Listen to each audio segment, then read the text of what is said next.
ધમધોકાર વરસાદ અને બીજી બાજુ કચ્છથી સમાચાર મળી રહ્યા છે। ફરી એકવાર કચ્છમાં ભૂકંપ આવ્યો છે।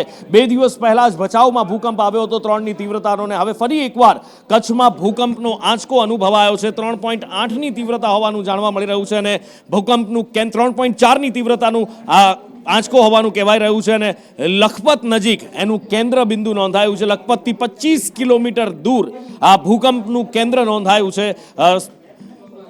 ભૂકંપનો આંચકો આવતા લોકોમાં થોડી ભય થોડો બીક જોવા મળ્યો હતો। કચ્છમાં ભૂકંપનો આંચકો અનુભવાયો છે। 3.8ની તીવ્રતા હોવાનું જાણવા મળી રહ્યું છે અને ભૂકંપનું કેન્દ્ર 3.4ની તીવ્રતાનું આંચકો હોવાનું કહેવાય રહ્યું છે અને લખપત નજીક એનું કેન્દ્ર બિંદુ નોંધાયું છે। લખપતથી 25 કિલોમીટર દૂર આ ભૂકંપનું કેન્દ્ર નોંધાયું છે।